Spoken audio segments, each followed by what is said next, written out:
There's money to be made in like the blue collar work, electrical, plumbing, construction in general. And I remember walking in and going, how are we going to do anything out of this? And then seeing the final product, it's like mind blowing. Like, wow. Especially because with them both being extremely high end, high value houses, I was learning to do things almost overbuilt and like the right way. It seems that that's just a pretty reoccurring thing just in construction in general. All the skills. I think there's also an influx of now people are kind of getting tired of school and a lot more people are getting into the trades, and like all good things come on the other side of like a little bit of a leap of faith. Like there's no reward without some sort of risk, whatever it might be. I'll like cut a board 3 or 4 times just to get it to the right fit where I can slide it under and make it disappear, look like there's no... That's awesome.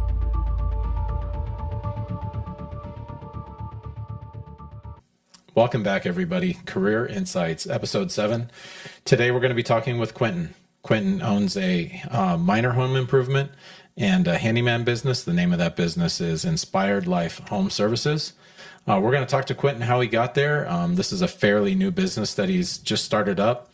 So we're going to talk about where he got his experience at, how he got to the point that he's at now, where he's starting this business, requirements and things like that. So Qwentin, welcome. Thanks for coming today. Thanks for having me. How are you? Doing good. Yourself? Pretty good, man. How's your day been so far? Lazy so far. That's good. Yeah. Because yesterday was busy, right? Yeah, I worked until 11 o'clock last night. Oof, PM. Yeah. Yeah, PM. Okay, yeah, that's a late night. Yeah. So where'd you grow up? Born and raised here in Tucson. Right out here in Rita Ranch.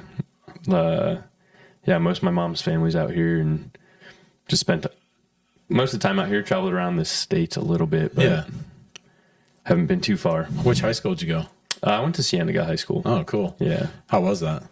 I liked it. I got to play football there. Ran track my senior year, and I never had any complaints. I loved it. Yeah. Awesome friends, awesome people. Cienega, Empire, Andrada. Yeah.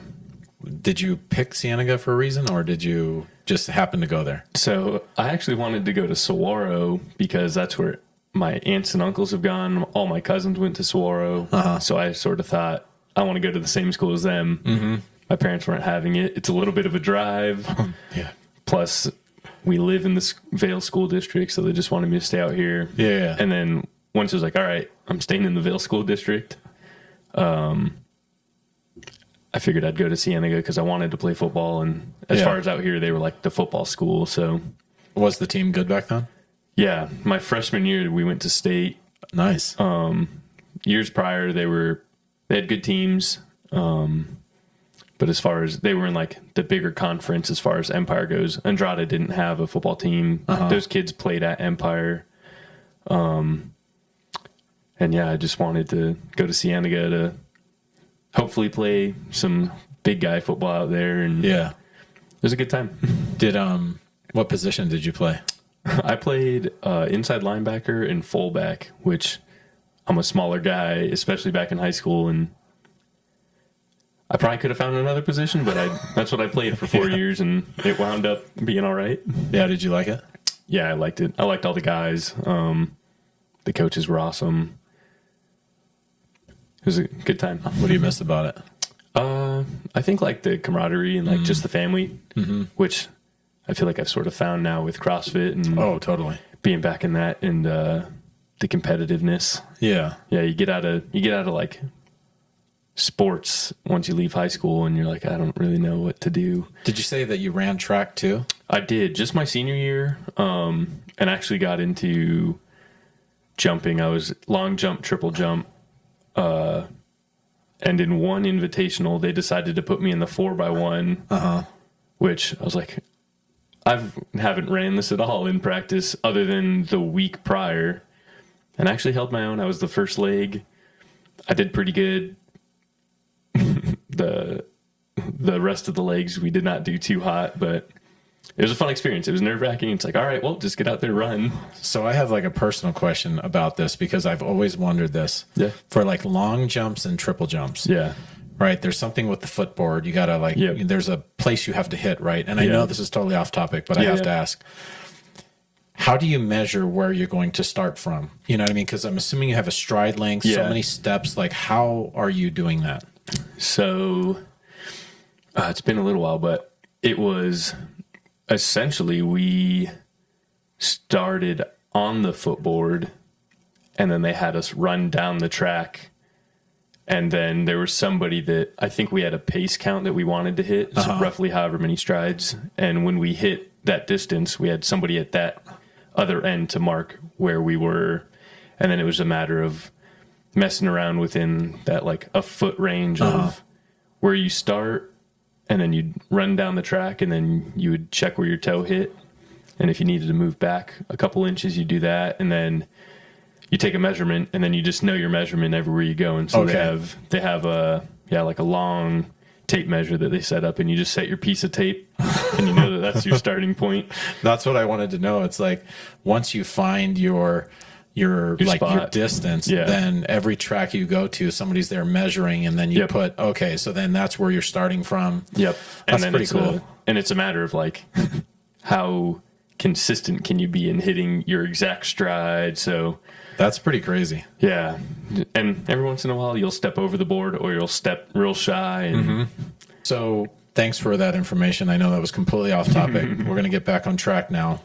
So it was in December of 2023 you started Inspired Life Home Services, right? Correct. And tell us what that's about. As far as like what we do? Yeah. So we're licensed for minor home improvements, which is home remodels. The jobs are limited to $5,000, including labor and material. But yeah, we do minor home improvements of remodels, like bathrooms. Most of the focus lately has been more in the handyman realm. So like that can vary from landscaping, tree trimmings, bushes, hedges, toilets that need replacing. There's a lot of electrical issues that people come across. And as long as it's smaller electrical and plumbing, I'm able to take care of that. On bigger things, they want you to get a licensed electrician, someone that comes out and specializes, and I can make connections for people with that. It stays busy. Get people calling us all the time, whether it's just a simple question on, I've got some loose wires that are needing to be capped or buried or reconnected, or people questioning on like, oh, how much would you charge me to do this job? And I can't always give an estimate right over the phone. I give them a good ballpark, but it's always best to go in person and figure out what it is that needs done. So how did you get into the business that you're in? You know, I'm assuming that you don't just start one of these. Like, you know, so there has to be experience that leads up to this. Yeah. Like, take us back to like when you first got into the profession. Okay, so it goes back to me being recently unemployed, playing video games at home. What video game? I think it was Call of Duty, probably with some friends. And I got a phone call from my cousin's wife, Stephanie, who says, hey, I've got some friends that are just bought a house. They're looking to remodel their house. And I know that's something that you've been interested in learning. Would you be interested in me contacting them and giving them your information? She did that. She passed it on. I got a phone call later that afternoon, and he contacted me. He's like, hey, yep, I hear you're interested. I could use some help. He was a contractor in Colorado, had done previous flips, and he's like, I just need a spare set of hands around here. I can pay you to do some work. And I was like, yeah, I'd love to come learn. So I showed up to this 5,500 square foot house with a guest house that was doing a full tear out. And he basically said, so what are you comfortable doing? And I said, I have no experience, but I'm comfortable learning anything. And then I ended up working with him for probably maybe 2 or 3 years on various projects. We did that entire remodel on that house, and it was just learning on the go. You know, he'd give me instructions, show me the quick like rundown. This is how you frame up a wall. This is how Wow. you hang drywall. I'm going to go take care of this. Can you have this taken care of for me? And then, yeah, I'll do that. So we did that. How long of a process was that house? That's a big house. Yeah. That house was, I want to say, right around, I think maybe 9 months while I was working on it with him. And he sold that house. It actually sat on the market for a little while just because big house. I want to say it was a little maybe overpriced at the time, or he was just having a hard time finding a buyer, but he ended up getting it sold. It was a really nice house, especially from what it started at. And then he would just call me every once in a while when he had like little things around the house, like, hey, I need to get this taken care of. Could you come give me a hand? We did that. And then I want to say a month or two after completing that first house with him, the house that he had moved into, he wanted to do a remodel, and that house is another 6,000 square foot, Wow. something around that.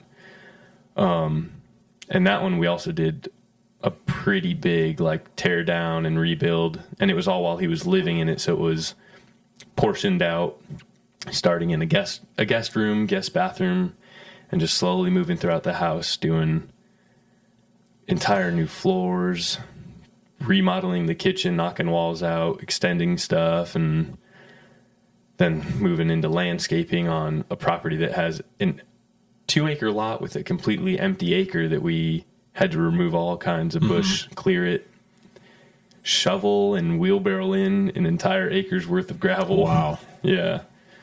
So this is a couple years worth of effort just between these two houses. Yeah, just between those two, I want to say the second house was at least a year, maybe 14, 15 months.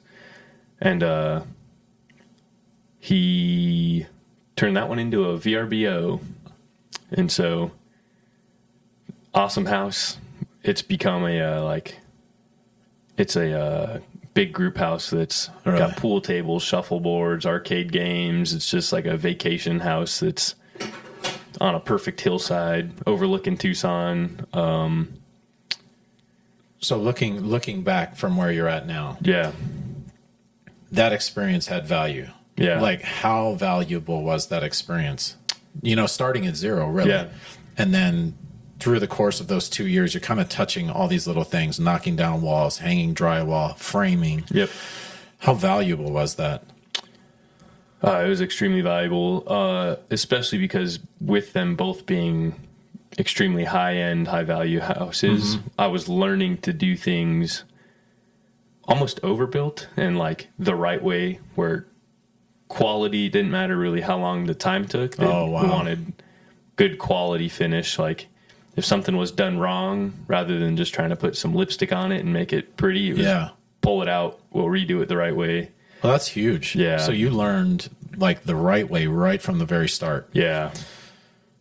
Wow, that's actually really cool, because you kind of get the impression that a lot of companies, you're like, I'm not really sure like how they're going to do, you know what I mean? Because it's almost like you see it all the time, or you hear about it all the time. Like, somebody came out and fixed this and didn't do that great of a job. I had to have somebody else come out. Oh yeah. And, so like with your current, you know what I mean? That level of work ethic and quality and everything like that, I would imagine that carries over into what you're doing now. Yeah. It, even if you have to up the price a little bit for a higher quality, it's going to save the customer from having to pay to have the job done 2 or 3 times if it's poor quality the first time. So on jobs, sometimes you'll run into an issue where you have to change the estimate a little bit, and you just speak with the customer, be like, hey, this surprise has popped up. There's going to be a slight upcharge for more work, more material. But we'll get it taken care of the right way, and that should save you in the long run from having to pay a second guy to come out and redo everything that I've done. Yeah.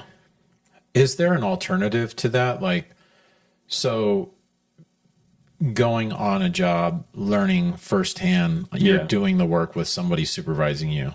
Is there like an alternative, like where you can take some kind of class somewhere at a trade school, or? Yeah, there's various trade schools around. You can also just apply to be like a hand on construction companies in Tucson. One of my best friends from high school, he went that route. Right out of high school, he just got a job with the company that he's still working for right now. And he's worked his way up from just being like a hand that helps around on job sites to, I believe he's a supervisor now. So he's still doing some work, but he gets to be a little more hands off and just manage everybody. So being a hand with a construction company, that's one way. Yeah. You could just happen to end up helping somebody that's doing a remodel. Yep. What other paths are you aware of that you could get into to lead to owning your own business one day? There's the various trade schools. I don't know the names of them, but I know you can go to a few trade schools to just go specialize in electrical or plumbing. I'm sure they have trade school that's just for like general construction as well.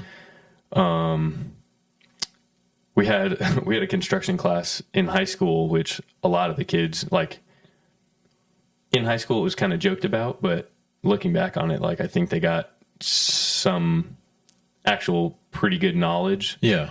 I never took that class myself, but my buddy that went into construction right out of high school, he took construction, and I think that was kind of where he cut his teeth to start. He's like, yeah, I like working with my hands. You don't really learn much about the financial side there, but there's money to be made in like the blue collar work, electrical, plumbing, construction in general. Those trade schools, they set you up. It's essentially school. You go, you learn how to do the job. And I think once you come out, if you go to a trade school, I believe you may have to do an apprenticeship once you get out of school with a company or an independent contractor. But yeah, then you can, I think within a year or two, you can then apply for your own licensing and begin working on your own that way. I don't know if they teach you how to manage a business, so to speak, in there. So that's always a learning thing that you can either take classes online or you just learn on the go or find a mentor. How long ago was it that you did those two houses? Like your very first, like kind of where you got your feet wet type thing? I think that was probably 7 or 8 years ago. Okay. Yeah. And then at what point does it become more formal? Because it sounded like you were helping him, like, hey, I'm like helping you out, and he really likes you, you like him, so you build this relationship. Let's talk about that real quick. Yeah. So a handyman exemption without a license. So what does that mean? So that allows a person to work on a single job of up to $1,000. They're not allowed to do any work that requires permitting. That all needs to be ran through a licensed contractor. Okay. So when you're doing stuff like that, it might be helping somebody that's doing, I need to replace some doors or some doorknobs, toilets.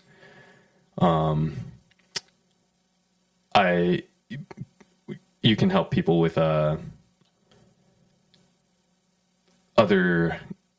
basically the guy that I'd done those home remodels with, I technically was doing some of that work. It was technically under the handyman exemption. Yeah. So like partial remodels, and I'm working under him he did carry a license himself. I love learning from people that are more in a mentorship. Yeah. So how long did you you've been doing that ever since, that you started with those first two houses and you've continued to do that. Yeah. Has it been in a similar capacity most of that time, or did it become a little bit different at some point? Yeah. So it carried on for probably maybe 3 years of doing stuff along that line. Okay. And then I was actually introduced to my now business partners.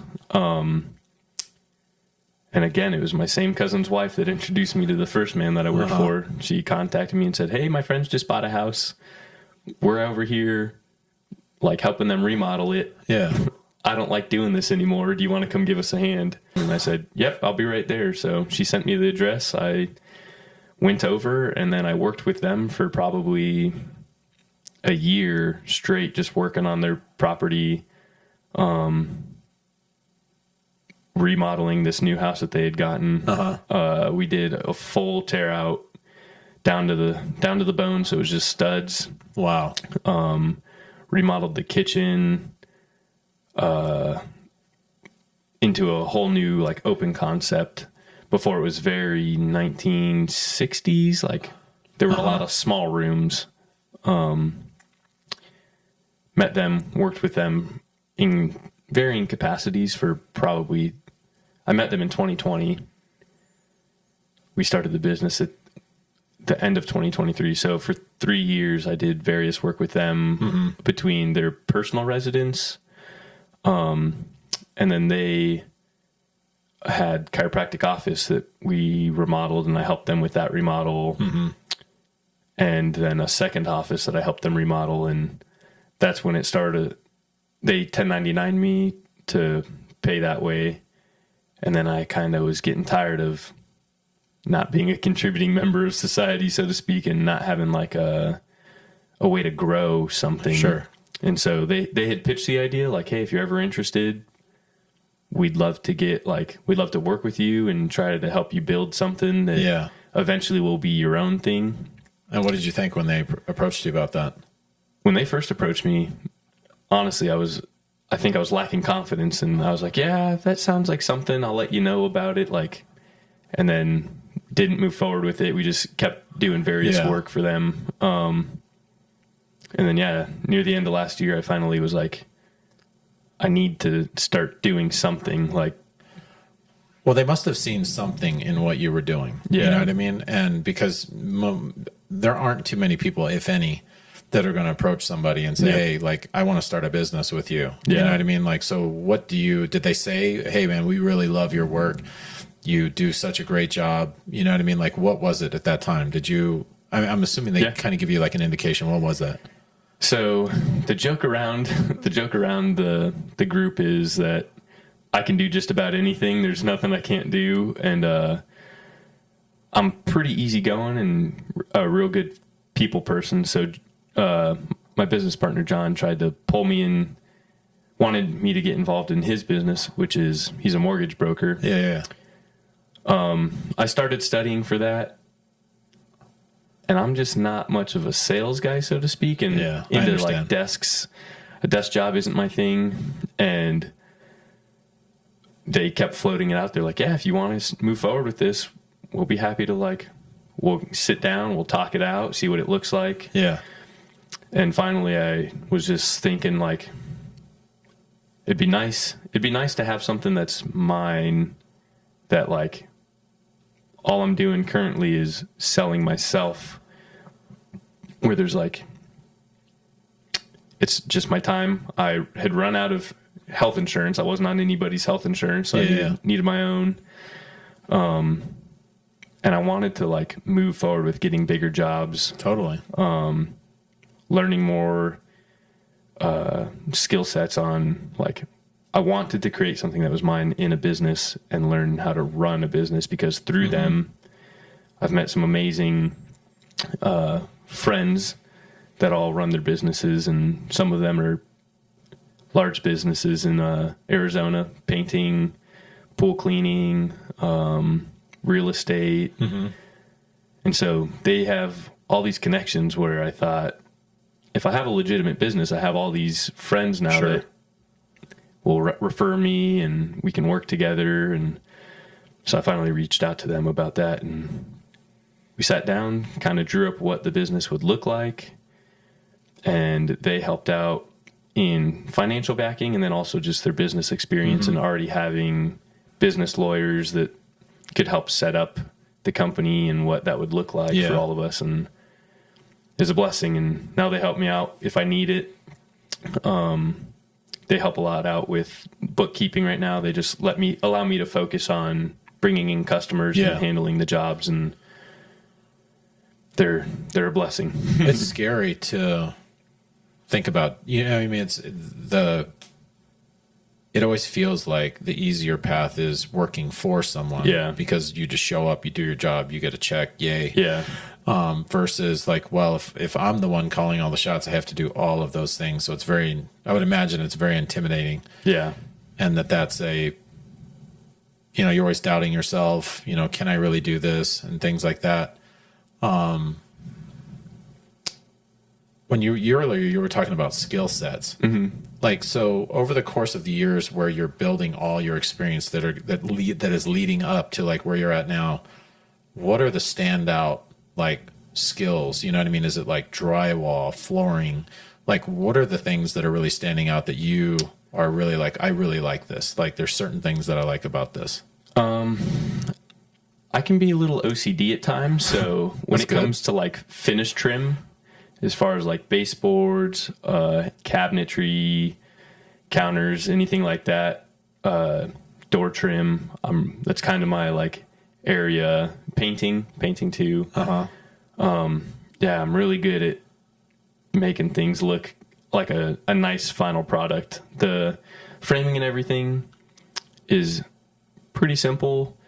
There's guys that are much better at me that do it every day. They can frame up a house in a day or two. It's impressive. But I'm more of a fine details kind of guy. So like anything that goes the final product of a house, where baseboards, trim, painting, cabinets. Yeah, that's sort of my niche area. Nice. Yeah. Well, that's pretty huge, because it's like a lot of times that is what's lacking in a lot of jobs, or the little details. Those mattered a lot, you know, if not more than anything. Yeah.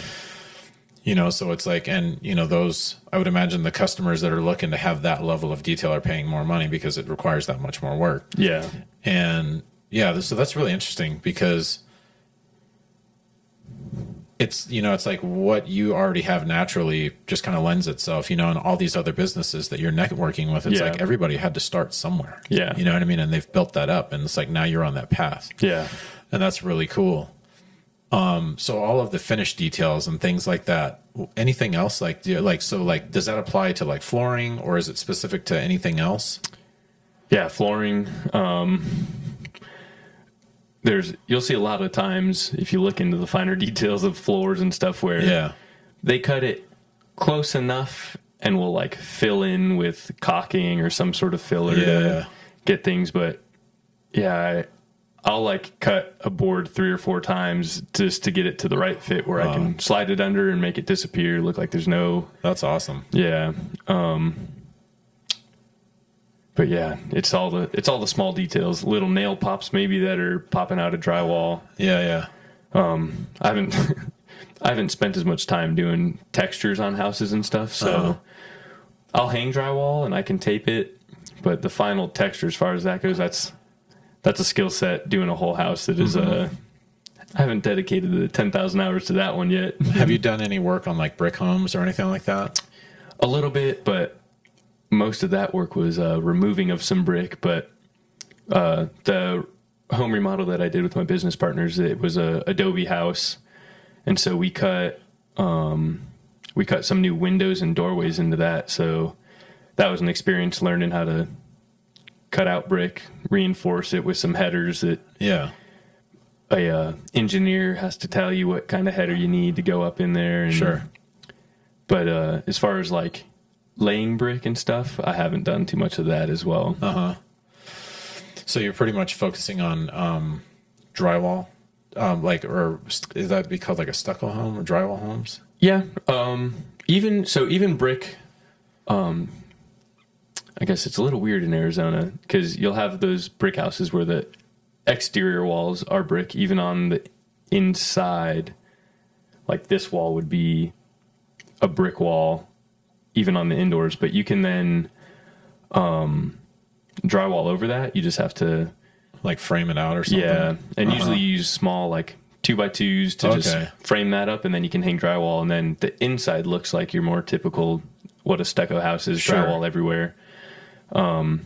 And I've done plenty of that. I've framed a lot of brick houses to then drywall on the inside. Yeah, because people don't want that like brick, even if it's painted, they don't want the brick look. Yeah. That's usually the thing is once somebody paints a brick, you're not usually getting the paint off of that brick. Yeah, I would imagine. That would be pretty tough. Yeah. That's funny. I used to paint cars before, so like all the little detail stuff, because I did custom painting. Oh yeah, that's a whole other world. A little, like all the little details, you know, and it's like the work to get there wasn't really the great thing. It was like the finished product. Yeah. You loved like seeing, oh wow, like it's so cool. Like I loved like untaping things. Like as I was like, you probably know this. Seeing your nice lines. Yeah. Like Yeah. the like when you mask something and you paint it and it's done, it's like, okay, well, it looks a little weird. But when you pull the tape off and you get that, you pull the paper and the tape off, and then the tape, that last layer comes off, and you really see like the finished product. That was like kind of like my favorite thing. And then like for me, I would see the car going down the street. Yeah. I'd be like, oh man, that looks pretty cool. People would be like, dude, you did that. Yeah. So it's like, I would imagine it's very similar. Oh, very. In the sense that like, man, that house looks really good. You did that. Yeah. That type of thing. Thinking back to basically any project that at the start, and I remember walking in and going, how are we going to do anything out of this? And then seeing the final product, it's like mind blowing. You're like, wow, I helped in this. I did this. Like, yeah. And I'll look at it and not even remember that I did it. And I'll be like, wow, that's a good job right there. That's like, huge. Yeah, well, you took care of that. And it's like, oh, well, that's nice. Uh-huh. So really fine details. You really like that stuff. And then you're approached by two people. They're your friends. They're your business partners now. Yep. And at some point earlier, you said you made the decision to like move forward with that. Yeah. Did you like, how did that go? Did you like, hey, so-and-so, like, I let's do this. Yeah. So I made the decision myself, and then I can't remember if I called them or if it was just the next time that I was over at the house. I was like, are you guys still interested in doing this? Like, cause I'm ready to move forward with going legit and doing something. And they were like, yeah, we thought you'd never ask. Like, let's set up a time to meet. And it might have even been that day that we just sat down. They had made dinner, and we sat down to kind of outline what it would look like, what they would do, what my responsibilities would be. And then, like what kind of, how we want things to run, where we want to like focus our, marketing and whatnot. So time frame wise, you started this in like December of last year, 2023. Like, how long before that was this conversation happening? Maybe a month before. So it was quick. Yeah, it was essentially, are you guys still interested in doing this? And they said yes. And then it was, all right, well, I'll get looking, like I'll break my laptop out, and it was looking up what kind of licensing we could get, what we needed to like file for our business licenses, and getting all the employee identification numbers. And luckily they'd started a couple businesses between the two of them before, so they knew where to go before I even had to ask any questions. Yeah. So, and I think you touched upon this, but what was the moment that you made the decision, like, okay, like, what was holding you back prior to that? Was it fear? And then what was the tipping point for that, whatever that was? Okay. So, it was, I think it was just a lack of confidence. I don't know why that was, but I feel like I've had pretty good self-doubt in myself a lot of times, just in various things of life. So many people, like myself included, you know what I mean? Yeah, everybody. Yeah. And, it actually, we lost my dad in 2022, and kind of stewed in that for a while. And then it was kind of the realization of like I'd like to be able to take care of my mom, my sister. Like, I want to put myself in the best position to be able to do that, whether it's right now or a little down the road. And I was like, I want to do something that they can be proud of as well as myself. For sure. And it took however long it took, and finally it like clicked in my head. I was like, yeah, I think I want to do something. Like, and it was essentially the switch flipped in my head, and I contacted them within like 5 minutes of that, I think. And then we just got things moving. That's awesome, man. Yeah. Like, what would you tell somebody in a similar position? Because I don't know very many people that wouldn't have those types of feelings. Yeah. You know what I mean? So it's like, what would your advice be to somebody that's like at that point where you're at, and it's like, well, when am I going to take that leap of faith? You know what I mean? What would you say? I think the only person that like nobody's going to root for you more than yourself. Sure. Even when you have your days of doubt, like you're your number one supporter. And like all good things come on the other side of like a little bit of a leap of faith. Like there's no reward without some sort of risk, whatever it might be. Yeah. Facing your fears, as scary as it is more often than not, like a very rewarding thing on the other end of that. Yeah, for sure. Yeah. So you have that conversation with them, and now the wheels are turning. What are the first steps? You know, we talked about like EINs, Yeah. Yep. things like that. So like for where you're at, they're business partners with you. Mm-hmm. They're providing financial support of some kind to get this off the ground. Yeah. And so what is your role in this business, and like what are the first steps for you? So when we first got things going, it was essentially I was responsible for looking up anything that had to do with the licensing for construction. So that's when I found that what we qualify for right away is what's called the R62 license. It's for minor home improvements. And then it was seeing what was required for that. You don't need any experience of any type. You just need to take a statutes and rules exam. Okay. Which they sell you a class, but it's worth taking. It's worth looking at the class. What's the class for? The statutes and rules? Yeah. Okay. And a lot of it comes back to like, who do you go to if you run into this situation? And it's always, you go to the more experienced person. Like Okay. It's pretty common sense of like, how do you find customers or something like what must be included, on your business cards or like company vehicles of like your ROC number, which is your licensing number, and, invoices. It talks about your invoices and then kind of like, what's a formal estimate look like? Yeah. It's nothing too difficult. I spent a lot of time reading it, going through like every page, every word.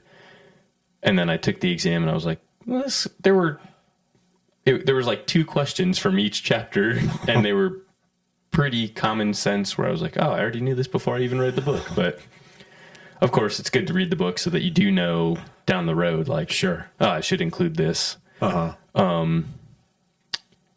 Yeah, it was pretty straightforward. You just take the test, and it was just an online test on your computer. You could take it home.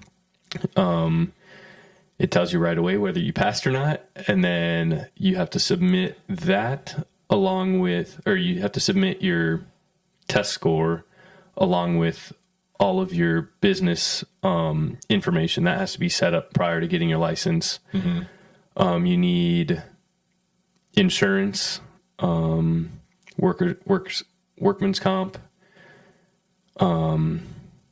and just proof of that. And then you send that in with an application to the Arizona Register of Contractors. They either approve or deny you, and then a short while later you get your license in the mail, and then you can just begin your business. So the license, that is separate from like business structure, like LLC or corporation or anything like that. So you have a license, and I'm assuming you guys set up some type of business structure, like is it LLC? Yeah, it's it's an LLC. The license itself is then just tied to the LLC, and it's under my name since I'm the one operating, like doing the services, providing the services. But yeah, they set up the LLC. They just contacted their friend who's a lawyer and got all the paperwork drawn up for us. And from then on, we were moving pretty quickly. Like before the license came in, we were taking on small jobs to fit under that exemption, just some toilet repairs. And most of the work, honestly, was more in just marketing. So I was searching through like Angie's Leads and Home Advisor, getting people, contacting them.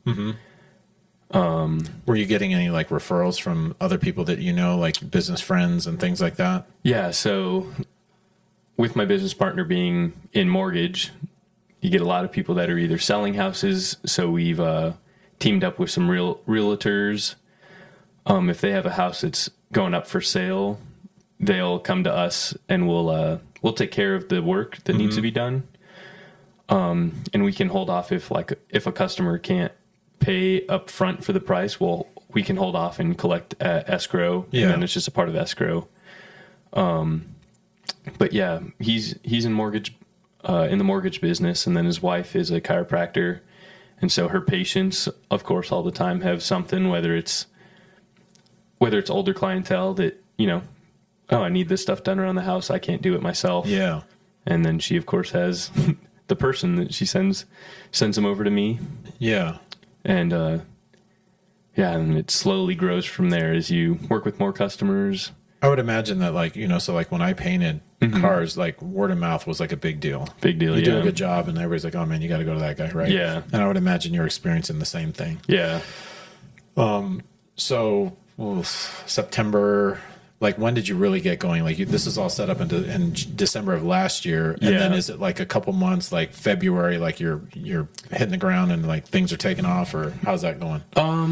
Yeah. So we got everything finalized and set up in December. January, honestly, the first 3 months were slower, where it was like maybe a toilet replacement, go do some property repairs at a rental property. It was enough to like essentially just cover my living, but we weren't necessarily being profitable. Sure. And that drew out a little while. There was, of course, processes that were needing refining. And honestly, it wasn't up until maybe July that things really started moving, getting some bigger jobs, more consistent in bigger jobs. Yeah. And then more recently, we've started working with a general contractor. So I'll get subbed out, and if they have work, I'll go do various jobs for them, from porch painting, apartment complex that was going up for sale that I came through and helped them repaint doors, hang stuff, just getting it ready for sale. But yeah, it's been a lot more in the last like 3 or 4 months that things have really started moving forward. And I would say that a big part of that was another one of my friends that I met through this group has gotten into business coaching. And so he's taken me on as one of his pupils, and he's helped me a lot because before I was essentially just a guy doing construction work. Yeah. And I was like, oh, I'll make enough money to cover myself. And now my eyes have been opened up to like a much broader, for sure, thought process on, okay, here's what the business spends a month that are like set. Here's what we need to make. And if you want to be actually profitable and like in a surplus, of course, these are the numbers that we need to hit. So that's been a lot better, having an actual target goal to shoot for each month and what we're trying to get accomplished. Yeah. So let's go back to the license. Yeah. You said it was a minor home improvement license. What does that mean? Like, is there certain caps or something like that? Like, what does that mean? Yeah. So you can work up to $5,000 on a total bill. And there's still jobs that may need specific licenses, whether it's like, I can't frame up a house like itself. I can work on an existing structure and an appurtenance. So anything that just stays on the property. Yeah. But if it's framing up a new structure separate of the house, that's technically out of my scope. And I would just refer a client to the contractor that I'm working now, and they could handle that for them. And then I could come in and work on various things within that job.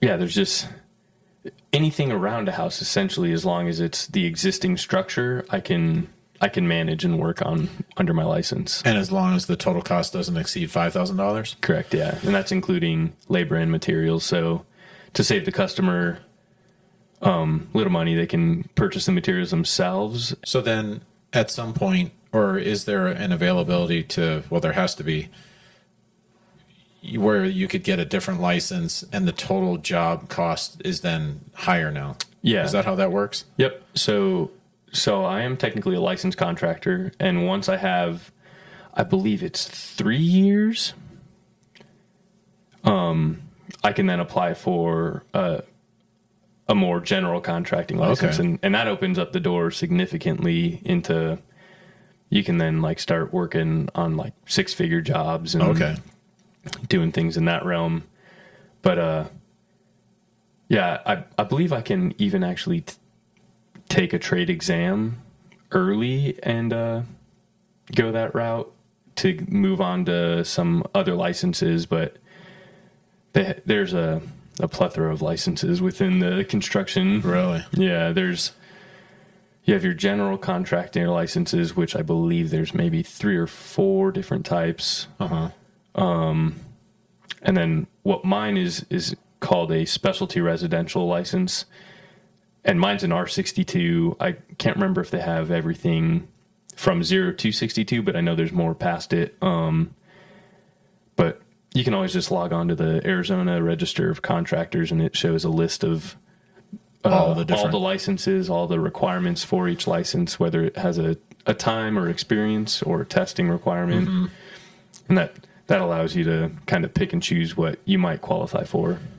The different types of licenses, if you know, like, is it like general areas? Like if you want to do roofing, like you got to have like a roofing license and things like that? Yeah. Yeah. They have some broad categories like that. You can do roofing. They even have licenses that are just for appliances. Okay. I'm not 100% sure if that would just be like, maybe you want to start an appliance repair company. Yeah. But yeah, they have them being in the more general, which of course covers a broader spectrum, and that allows you to subcontract in a lot more other licensed contractors underneath you to take care of jobs. And then, yeah, they have anything from electrical to audio to pools, whether it's filter systems or building the pools, stucco. It's a wide variety of jobs, and I think it covers just about anything in there. Framing, there's framing licenses. And then, so like a general contractor, they have like a more broader scope, a larger amount that they're working with. And then is it pretty common for like a general contractor to like subcontract, to like somebody with a minor home improvement license, the like smaller jobs? Yep. Okay. Yeah. So that's pretty common. Yeah. So when I was younger and kind of before I knew things, like I just thought a general contractor was like a construction worker, but general contractors in the grand scheme of things are essentially just managers, project managers, where they'll go out, they'll get jobs, bid them, and then for the most part, it's then finding subcontractors that carry different licenses to come in and do the work, and then they just take their finder's fee, essentially. Interesting. Yeah. And so, yeah, like a home builder, I thought that a general contractor would go in there and maybe hire a few employees and they just build that house, but it's a lot more of a management role. They do still get their hands dirty, and especially on smaller jobs where they don't want to take a cut out of the pay of having to pay somebody else, they'll just go do it themselves. I've worked for a couple of them in helping just on smaller projects, and they are managing multiple different businesses essentially because they're just subbing them in. That's pretty interesting. And you said they get like a certain percentage of like, is it the total job or? Yeah. So it's up to the general contractor. Sorry about that. They're finding the job, and then they typically have in-house estimators or project managers that drop the plans themselves. And then they would, maybe they bid a job for $100,000 knowing that as far as labor and materials go, it'll only be about $90,000, and that's with paying for subcontractors to come in, and then they'll make their $10,000 off of that. Just managing the people, having also found the job and worked up the plans, and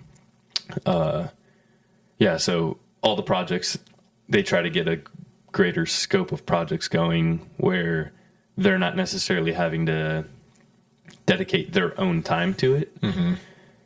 And then they just take a small cut, whatever that might be. They can set their own percentage of whatever it is they want to make on the jobs. Yeah. And it sounds nice because you don't have to necessarily be killing your own time. You do burn your time of finding the job, managing it, but you're not hopefully working as long of days. Do you foresee heading down that path and eventually landing there at some point? Yeah. I'd like to, even with what I'm doing right now, I'd like to bring on a hand or two that can either help me myself with some of the jobs, because occasionally you get to things where you're having to hang some like big headers that are maybe a couple 100 pounds and are 12 feet long, and you're like, I can't do this myself. I wish I could. Yeah.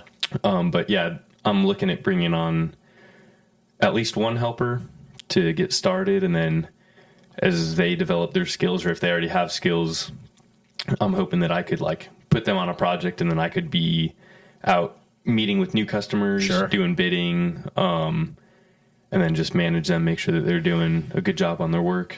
So right now, just you? Just me right now doing the labor, yeah. Okay, and then earlier you talked about process refining, that was something that was starting to kind of develop as you got like more work and things are getting more busy. What did you mean by that? Yeah, so when we first got started, my simple thought of work was you get a customer, you go look at the job, you send them an estimate. If they approve it, you do the job, you collect the payment, and you carry on. Well, since getting into since being picked up by a business coach, I've learned it's a lot better to have an actual process of what a complete job looks like, and that's from either job prospecting or marketing. You find your client, it's getting out onto the job site to see what it is, creating an invoice or an estimate, completing the job once they approve it, and then it's checking with the customer on is it up to satisfaction, do they like it, and then asking for referrals is something, and as well as a review. We've for the longest time we weren't on Google yet, and more recently we've gotten up onto Google for Google Ads, Google reviews. Nice.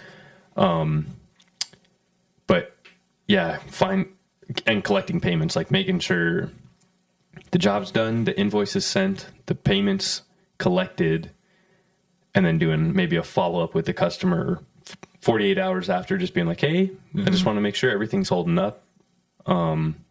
If you or anybody you know is looking for, or if you can think of anybody that has another job that they might be interested in getting taken care of, feel free to give them my contact information. I'd be happy to come take a look at it, see if I can solve the problem for you. Yeah.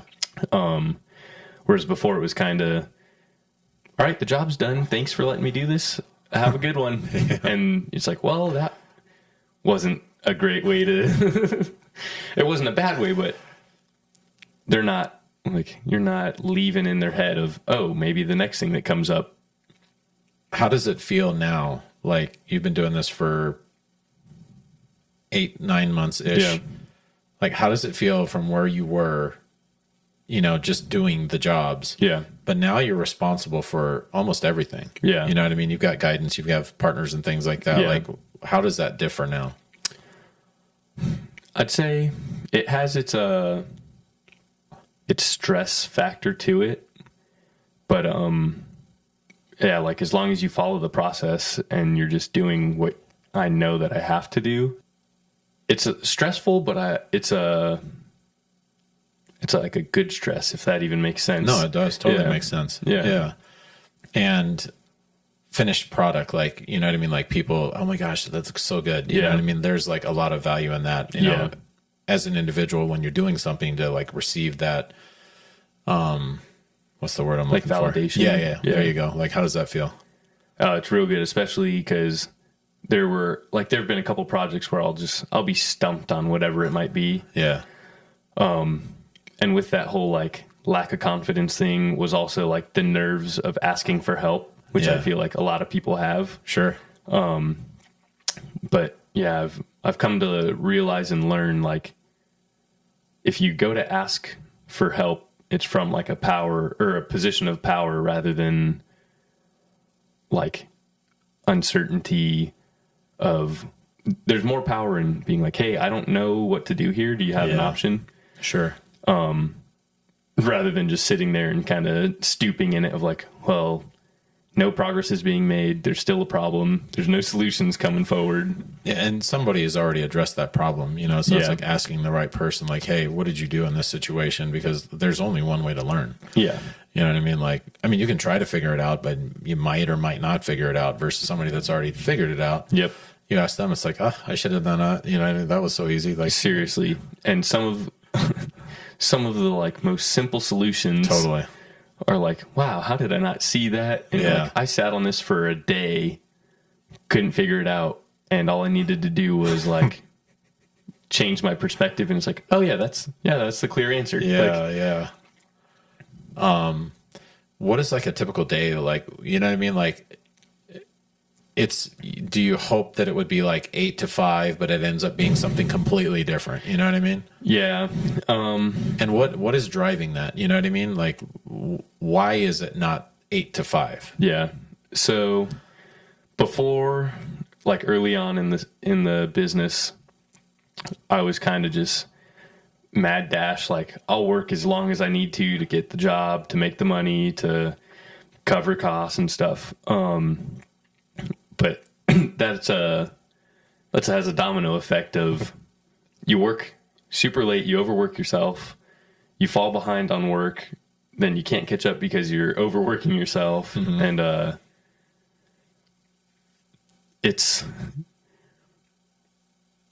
I've had to start setting like a better boundary of, I'm going to work from 8 to 4 so that I can hopefully get to the gym. Well, if I'm done by 4, I'll get to the gym that day in the afternoon. Yeah.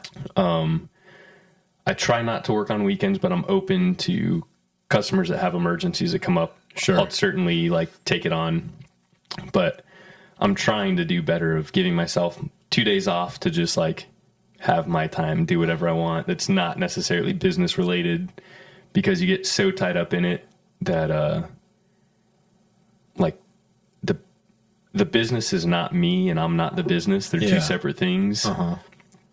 And for the best outcome for both the business and me personally, I have to give the business its time when it needs it. And then I have to give me my own personal time to play Call of Duty. Sadly, I haven't turned my Xbox on in quite a while, but hang out with friends, like, totally. Be at the gym with everybody. Hang out with family. There are rules, of course, that are like, if I have a deadline on a job, I'll go past that 4-hour cutoff at the end of the day, which is kind of what happened last night, where I'm leaving town next week and I need to get this job done by Tuesday. The only way for me to be in that position was to have worked to the point that I worked to last night, which just so happened to be 11 o'clock at night. So then that brings up something interesting. So is it one job at a time, or are there multiple jobs going on at a time? With it just being me right now, that's kind of the thing that like limits. Is it is sort of one job at a time. But it also depends, because if there's some of the bigger jobs, like I'm currently working on a backsplash job, I can get tile up, and then there's a period of like, it needs to sit for a day to dry and set. So if I finish that early, I can tackle a little job that same day. Sure. Yesterday morning, I had somebody call that needed a garbage disposal replaced, and they live between my house and the house that I was going to.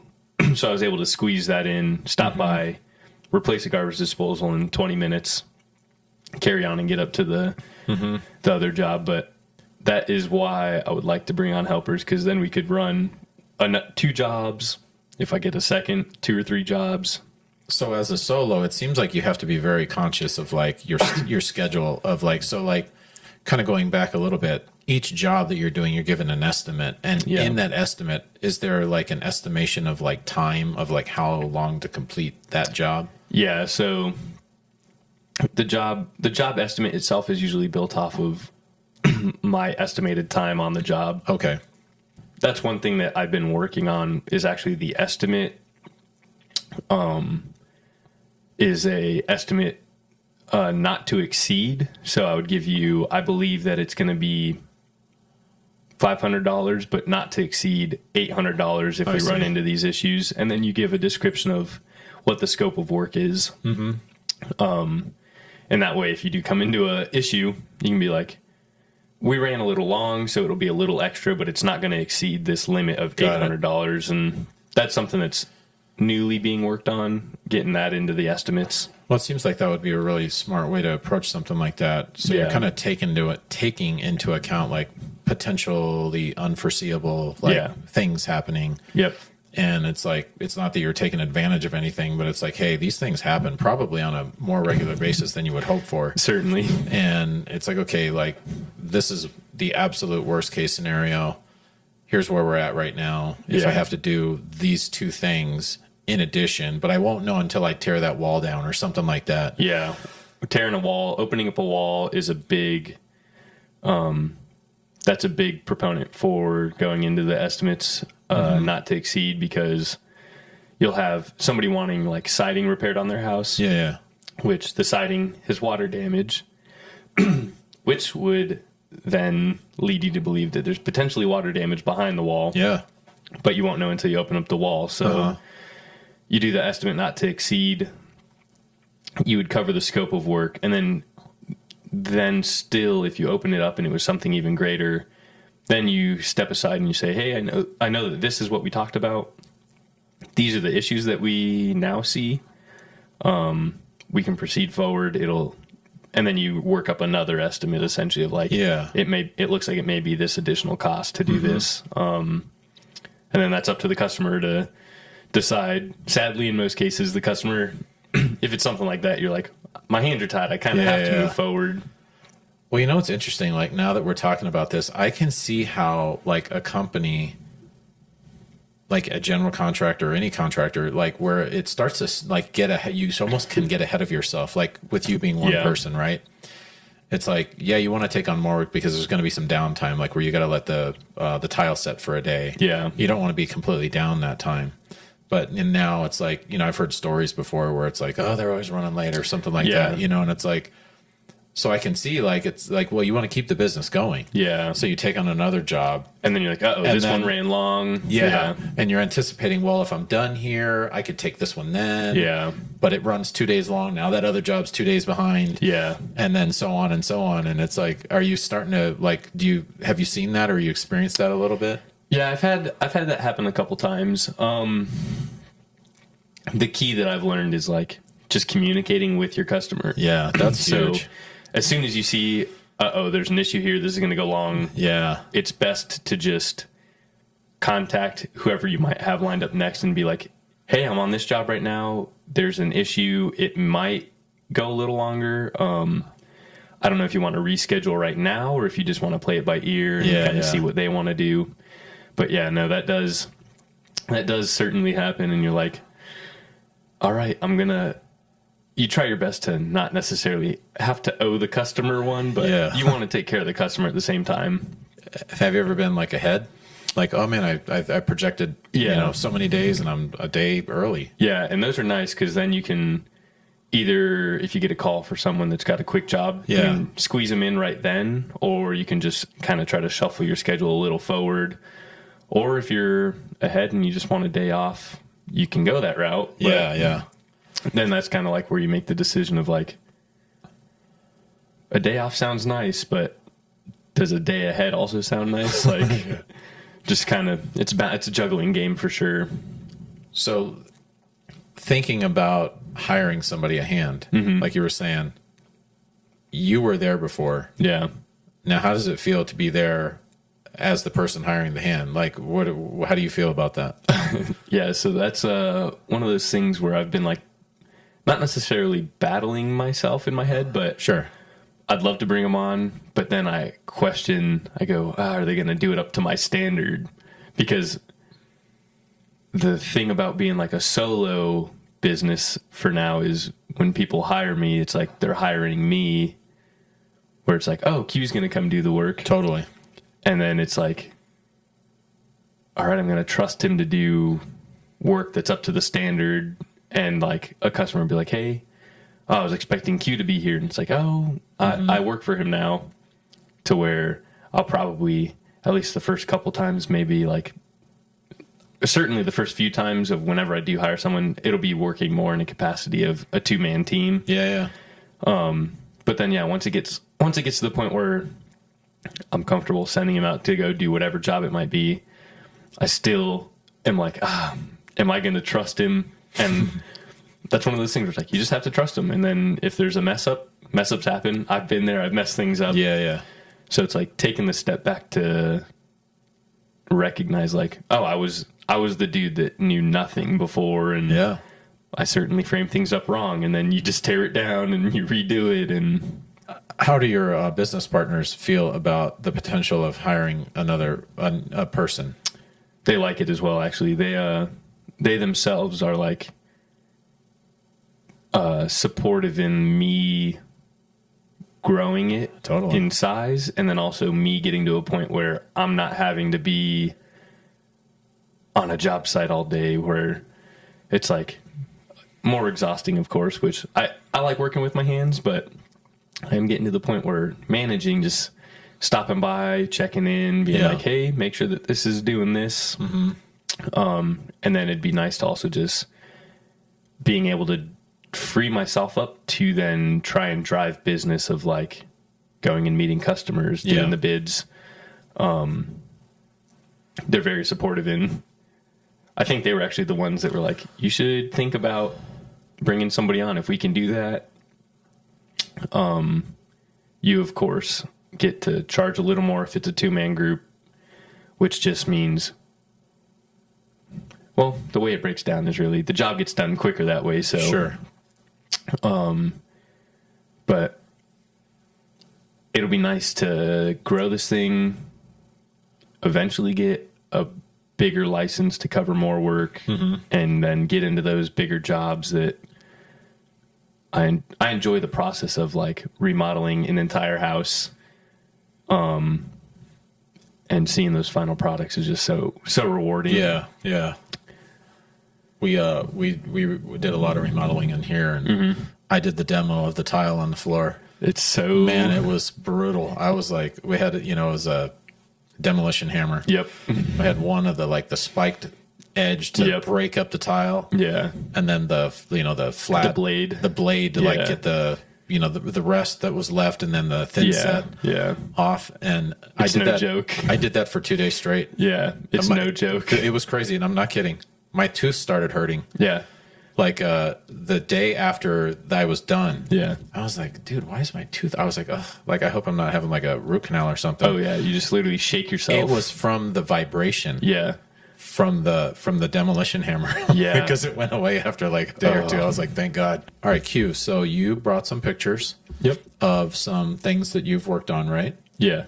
All right. So let's wait to get those pulled up.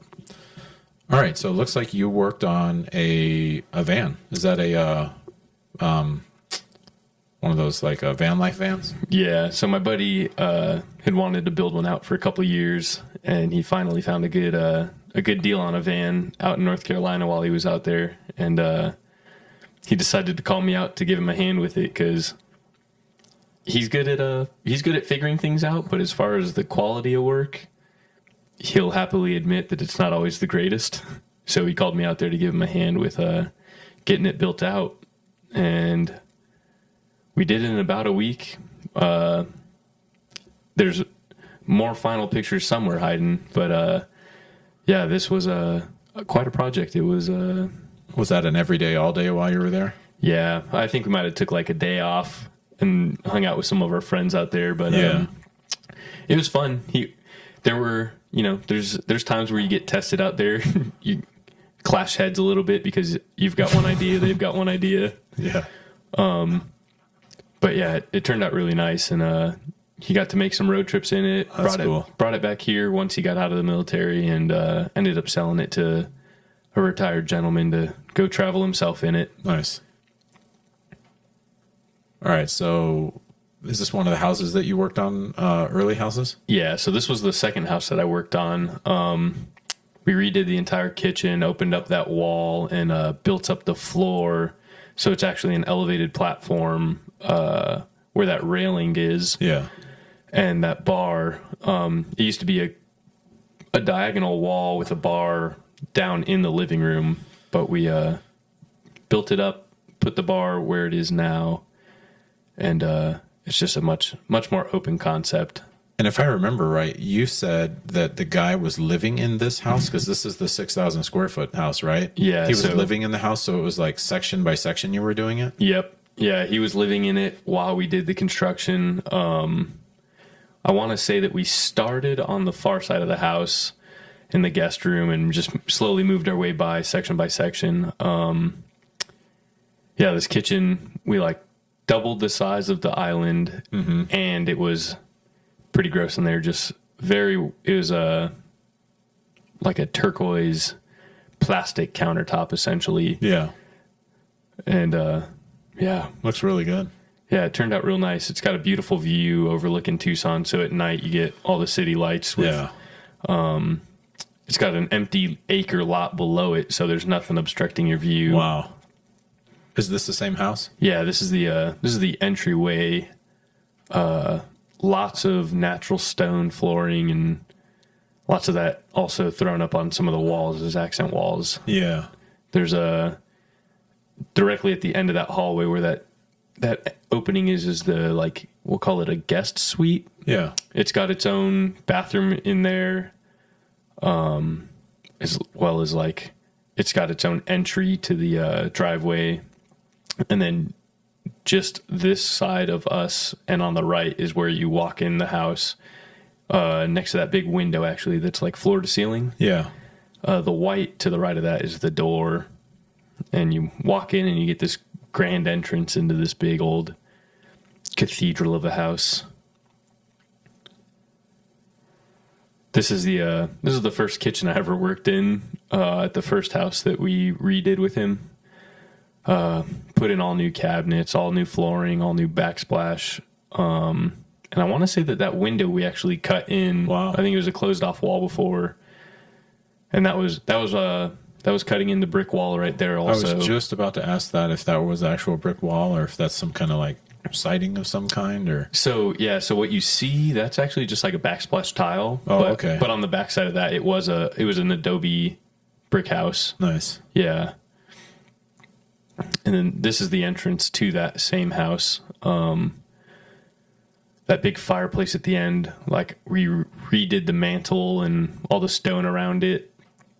And all the flooring throughout this house and the flooring throughout the big 6,000 square foot house, we redid all of it, and that was an adventure, a learning experience. Painting everything. Painting, yeah. This one, we opened up a good, I want to say 80% of the walls. Wow.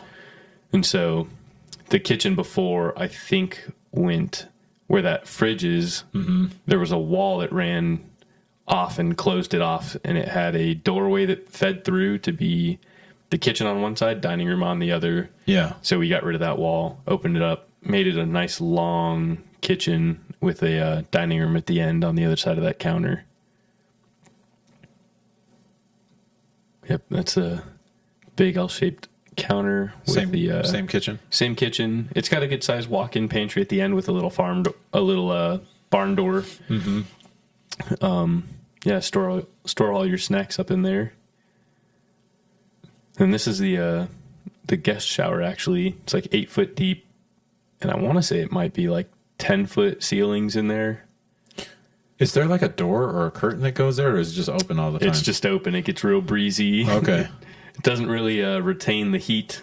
Yeah. So it's nice in there, but yeah, it's a little breezy if you're not under the water. And this is the master. It also has an open concept, but it's a little better, I think, just because the entrance is a little like or offset from where the shower heads are. Sure. It does better of retaining its heat a little bit. Uh-huh. But yeah, it's a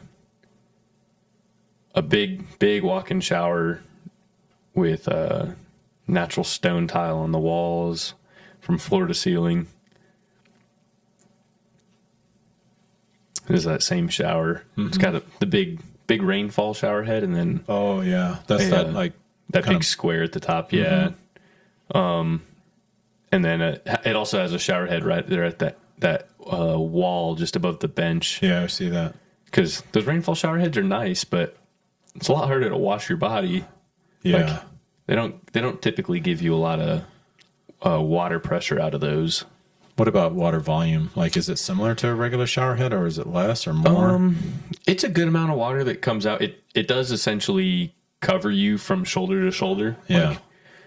But it's just it's almost like rain. Like, okay. It's a gentler rain or water outage. And this is the big master closet. Yeah, that thing is huge. Yeah, it's got I guess what we were calling the shoe closet opposite of it.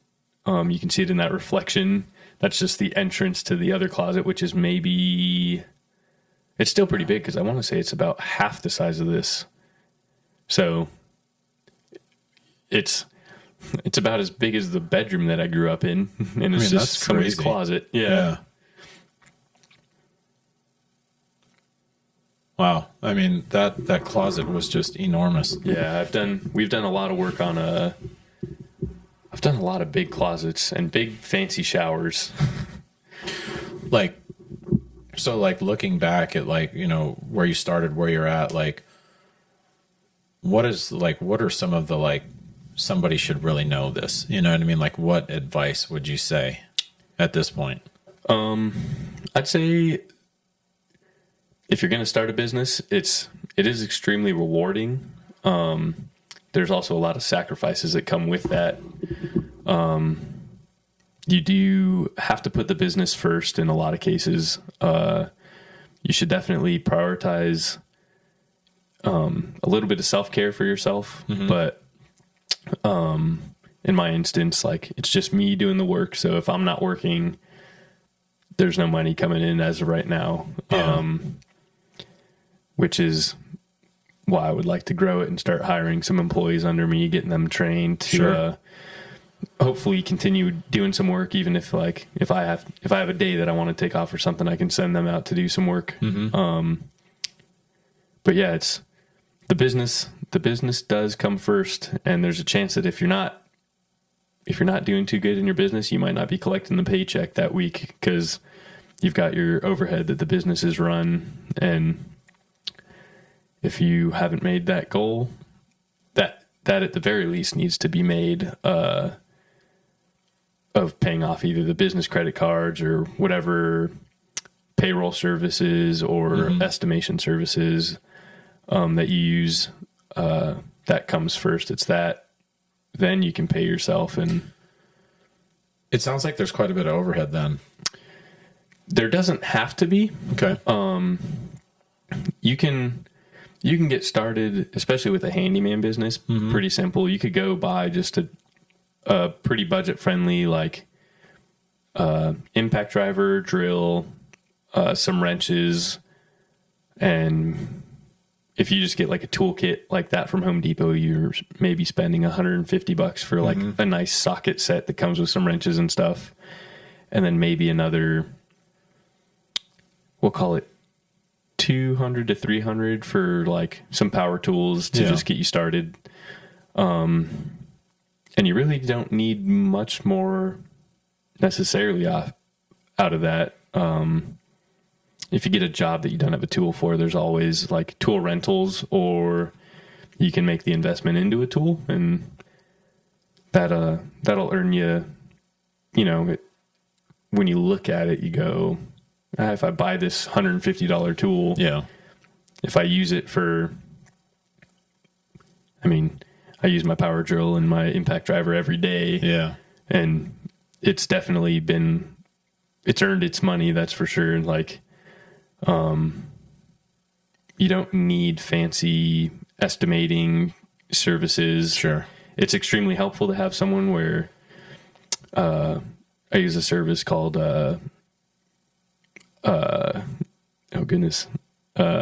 House Call Pro.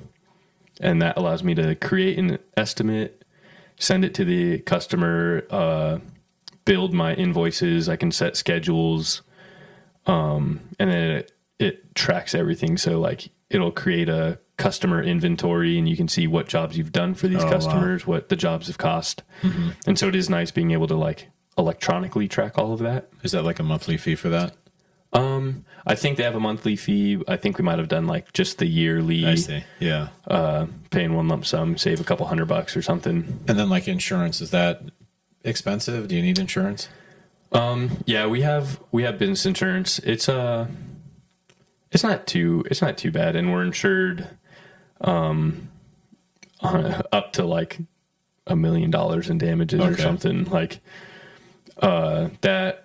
We've got our bonding, which you just have to put down a couple $100 and then you're bonded. And that also just allows for, any mistakes that might come up.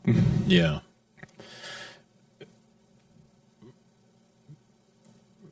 Do you feel like, you know what I mean? Are you happy with the decision that you made to move forward with this? Because I know you were hesitant for a long time. No, I am. It's real nice being able to say like, this is my business. This is what I do. Mm-hmm.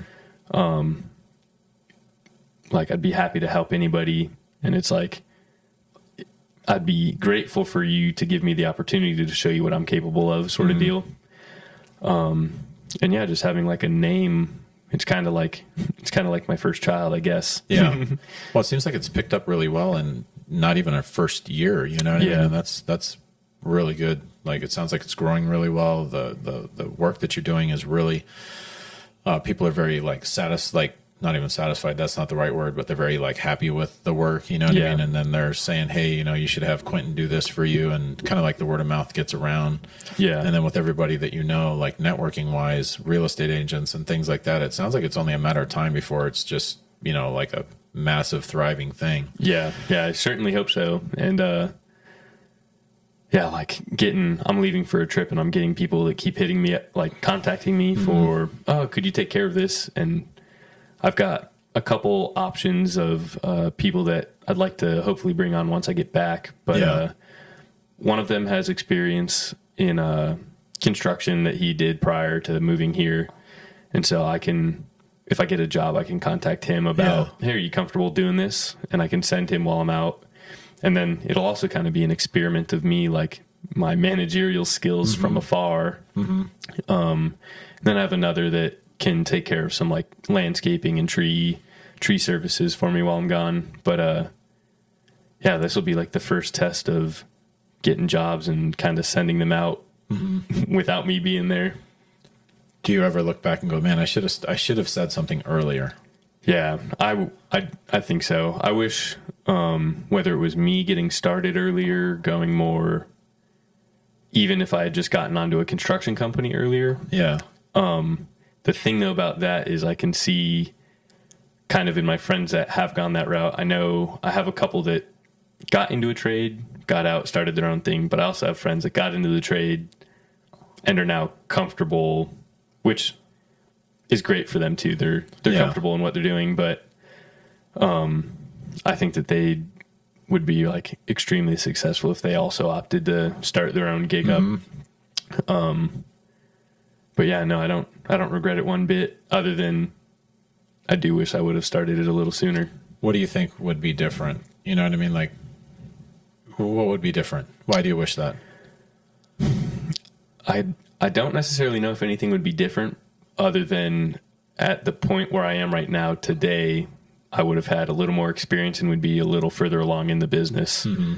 But things happened the way they did, and we're just going to keep moving forward. And And then what would you tell somebody that's looking to enter like this career field? Like what would your advice be to them? I'd say if you're looking to help people, whether it's the customers that you work or to put yourself in a position to be able to provide for others, it's something that like greatly affords you some skill sets. Like family members are always having things that they want done at their house. If you learn the skills, even if you're not charging them, you can help a family member out. Like, but yeah, learning the skills of various trades are something that I think is kind of dying out. And just, it's the people that I'm gaining customers from are because their handymen are getting out of the business because they're all just aging out at this point. Interesting. Yeah. So it's an industry that if younger people were to get into, like, it's not extremely difficult as far as skills go. There's of course a little learning curve to it, but it's rewarding to see the final product and to see what you're capable of and just what you can build with like your own hands is impressive. So it sounds like what you're seeing is that like, and I guess this would be similar in other areas, but like, it's almost like there's like generations that like move through certain fields, right? Yeah. And in like small home improvement or handyman, type of work, there are a lot of people that are kind of like at the tail end of their career. Yeah. And they're, retiring, and that's leaving a gap. Would you say there's a gap? Yeah. There was like our grandparents, a lot of them grew up like working in factories or doing some sort of trade. And I think that because of that, then they push the next generation, like, oh, you guys should go to school. So then there's this mass influx of people leaving, not focusing on doing any of the trades, and they go to school to go get a job that's in corporate America doing something. And now there's this gap of 30 to 40 years of like, these handymen are all getting to the time where they're ready to retire. And it's like, I don't think there's really in between them and me right now of age-wise of people that are in the business. It's like, oh yeah, my handyman, he's 65 and he's ready to be done with it. Yeah. And it's like, I'm here to help you in any way that I can. And it seems that that's just a pretty reoccurring thing just in construction in general, all the skills. I think there's also an influx though of now people are kind of getting tired of school and a lot more people are getting into the trades. It seems like over the last few years, trades have grown quite a bit. Yeah. You know what I mean? Because a lot of people have talked about, on the news and media, student loan debt, and I've been there. I've been there. I know exactly what that's like. And there's definitely an upside to not having that, learning a trade, and literally, like, as you're learning it, you can be working it and getting paid at the same time. Yeah. So I could see, for somebody that's looking to, learn a trade, this would be a really good area to be in because, you're going to, maybe be an apprenticeship where you're working, but also getting paid at the same time. And that skill could lead to you establishing your own business. Yeah. Or working for a company and getting paid more. Yeah. Yeah, that's awesome. Anything else that you can think of? No, I don't think so. I think that's, Awesome. Well, I appreciate you coming today. Yeah, Quinn. I always call you Q, but I'm calling you Quinn. But I really appreciate you coming. And, for everybody that's watching, thank you for watching episode 7. If there's any questions you have for Qwentin, let me know in the comment section and I'll ask him and then I'll respond with a comment. If there are any career fields that you would like to hear about, let me know. I will try to find somebody that's in that field. And if I don't know anybody in that field, I'll find somebody that knows somebody in that field and I'll do an interview with them. But thanks for watching.